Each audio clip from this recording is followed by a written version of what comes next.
Jessica focused on planting the crops, enjoying the solitude and simple, repetitive motions. Farming like this was rarely done anymore. With the advent of synthesizers, growing full crops was a rarity, generally left to those who wanted to sell to the real food market. A weird minority who stated they could tell the difference between something that was molecularly identical. No, the days of orchards and scores of laborers as hard and weathered as the earth itself was long gone. Most farms were run by one person or AI who would use scores of automated drones to maintain vast plots of a single easy-to-grow crop. This could then be ground up and deposited as an organic sludge into any synthesizer to provide 99% of Terran's food needs. But this entire operation had been a quickly put-together humanitarian mission to a species who hadn't developed the same biological replication technology. The automated machines and logistics would come later, but for now this was having to be done by hand. Jessica took a moment to look around her, a strange, alien sunset creating a striking pink sky, highlighting the alien architecture of entrances to burrows and the various tiny underground tunnels the natives used to travel around with. The Quoet are a species of brown, bipedal, furred rodents that reach up to 2 feet tall. They also were a monotropic species, requiring the special nutrition of the zhuanggu nut to survive, a food source that had quickly been infected by a fungal plague. The Terran conclave had stood aside at first, not wanting to start another confrontation. They were the only species to create an AI that didn't go xenocidal, and this had caused the rest of the galaxy to fear them. The Terrans' first attempted contact with another species had turned into a war with the Hatil, and the second had been an accidental invasion of a Reptilians colony. But it quickly became apparent to the Terrans that the large universe filled with life wasn't going to do anything to help. The Federation that all species were part of was useless. The act of having too many voices caused the grandly named organization to be nothing more than a glorified translator service and neutral place to hold meetings. There were also suggestions that the infection was a purpose-made attack. The vicious Astorian Empire were constantly looking to expand their territory, and the suspicious speed of all Quoet systems being infected with the fungal growths at the same time raised some eyebrows. So once it became apparent that nobody else was coming to help them, Terrans had set to work. Quickly, they found a replacement for their food source, then loaded up every ship they could spare with every Brazil nut they could synthesize or grab. Which is why Jessica was here, planting food so the adorable little hamster beavers would have a sustainable crop to later feed themselves with. Well, the actual reason Jessica had been demoted to simple labor was far more embarrassing. Upon seeing the objectively adorable Quoet, Jessica had tried to contact her friend on another vessel to exclaim her excitement over the potential meeting with a living plushie. Tried being the operative word, as instead she'd accidentally broadcasted her message of adoration to literally anyone who could listen, including every single Terran on this humanitarian mission, and the Quoet leadership. It wasn't my fault it was so easy to fat-finger the emergency broadcast button. Thanks to this, Jessica was now known as the I want to hug one lady, especially since someone had leaked the embarrassing audio. There was even an auto-tuned remix of her outburst with 500 million views. "What you doing?" The little voice sounded out to Jessica's left, causing her to stop what she was doing and look up. One of the Quoet stood in front of Jessica, the flat, beaver-like tail and different swirling patterns of light and brown-colored fur, creating something that looked more like a fluff-filled toy than a real-life alien. This one was tiny, a small pup barely reaching up past the Terran's ankle. Jessica couldn't help but smile in response, bending down to be closer in height to the little cub. "I'm planting food for you to eat.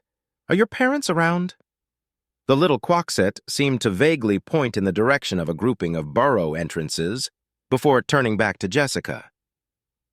"You look weird and big. I once saw a tree that was also big." The Terran felt her heart melt, unable to stop herself from gently ruffling the little creature's head, causing its tail to thump on the ground, happily. "Well, I'm an alien, a Terran. My name is Jessica." The little thing seemed to ponder that for a moment, before attempting to repeat the untranslatable name. "Jessica. I'm Borim. I'm 6. Borim seemed to think for a moment before taking a few more steps forwards, and adding helpfully, "My favorite color is blue like flowers." It was at this moment that Jessica realized just how dangerous her current workspace was for the little Quoet. Lots of holes to fall into and many heavy tools far larger than the little cub lay haphazardly around. As much as I'd love to play with the little adorable alien all day, I've both got work to do and don't want him to get hurt. "I've got some work to do, but if I give you a gift, will you go back to your parents?" Borim looked up excitedly at the mention of a gift. "Gift?" Jessica reached into her jacket pocket and pulled out a lollipop from a large bag she kept on her person at all times in order to satiate her general sweet tooth. Sugar should be fine for them, right? "This is called candy. You eat it." Curiously, the little Quoet took the treat, sniffing it and looking uncertain about the strange food. "Kundi?" Then, with more abandon, placed the entire thing in its mouth, eyes widening instantly as the glory of sugar hit the child with its full force of joy. "Kundi!" Jessica watched little Borim wander back off to the burrow entrances, repeating the word over and over, the Terran giving a small, chuckling smile before returning back to work. "Another problem solved. You are a genius." "Kundi alien!" The voice caused Jessica to look up, seeing that Borim had returned, this time bringing two others with him. He was pointing a little furred paw at the Terran, excitedly telling the other two cubs, who looked a lot less certain. "Jesuka, Kundi alien. Looks weird. Big, like a rocket. No, like a tree." The three nattered among each other, the minor argument causing a slight scuffle between the group as they argued amongst themselves. Oh no, Jessica could feel the sudden burst of panic as suddenly there were three adorable, fragile alien children to deal with. The concept of the pure, sugar-filled treat that had been given to Borim had left such an impression that he'd gone to get his friends. Babysitting a herd of rambunctious aliens was not what the Terran considered herself adept at. Where are their parents? Can I— Ow! Her train of thought was distracted by a multitude of little scratchy claws digging into her clothes, making Jessica aware that there were in fact now 4 Quoet children in her presence, not 3. One of the newcomers had taken it upon themselves to climb this new, big alien. Gingerly, she grabbed a hold of its little body, it giving a tiny squeal of enjoyment as it was placed back on the floor.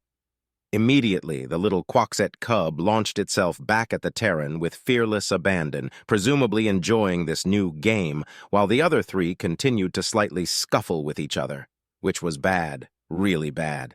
Things would get out of hand if these 4 didn't leave soon. Wait. If you promise to go back to your parents and don't tell anyone else, I'll give you all some more candy." At the mention of the bribe, the 4 immediately settled down, each stopping their scuffling and lining up obediently, the little Quoet now nodding vigorously. "Kundi!" Jessica reached into her jacket once again, retrieving the promised goods and handing them out to the delight of each little cub, each one squealing with joy as they scampered off with their new treats, leaving the Terran alone once again. While attempting to bribe alien children with sugar probably wasn't going to get me featured as Babysitter of the Year, what's the worst that could happen? There were now 20 of them, and Jessica had long ran out of candy. Groups of them tussled with each other, running back and forth with childish glee. Others had taken to climbing the Terran like a tree, flinging themselves off several feet into the air, forcing Jessica to catch them as they giggled. One of them simply sat on the ground, nattering on about something called a herten, and how it was her favorite.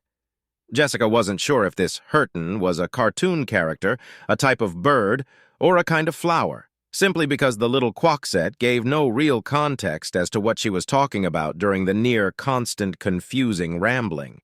It was also objectively adorable. If this was a video she was watching online, if it was happening to anyone else, then watching it would have been fun. Instead, Jessica found herself being run ragged, making sure the precious little bundles of fluff didn't hurt themselves. At one point, an adult Quoet had briefly appeared, the eyes and demeanor of a tired parent, vaguely keeping an eye on the pack of headstrong cubs.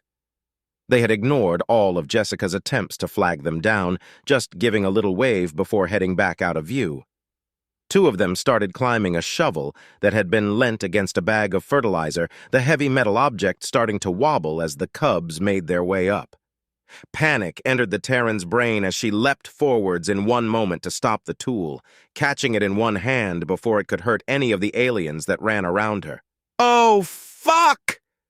The words had slipped out of Jessica's mouth in her desperation to stop the chunk of metal from falling over. Everyone stopped, looking up at the Terran in silence for the first time in 30 minutes. Jessica suddenly realized then that she shouldn't have said that. Jessica suddenly noticed the evil, curious look in one of the cub's eyes, filling her with fear as she realized exactly what the child was about to do. "No, no, no, no! You didn't hear that! Don't do what you're about to do. I'll give you all the candy in the world if you just don't say, fuck!" Of course, that word they can pronounce correctly. Fuck, fuck, fuck, fuck, fuck. Each member of the pack of cubs stated the new word with glee, leaving Jessica to watch in horror as the word spread like wildfire. The swearing got louder and more frequent as each Quoet cub seemingly took great pleasure in the new curse word. This was not what Jessica wanted, or how she had imagined first contact with the hamster beavers to go. She had been on this planet for less than 3 hours, and already had somehow managed to not only create a pack of hyperactive, sugar-filled cubs, but had also taught them all a new swear word. There was nothing in the regulations on how to fix such a thing, leaving her to just stare in horror at the new reality of her situation. What would even be the reaction of the Quoet adults? "Commander Walker is going to kill me,"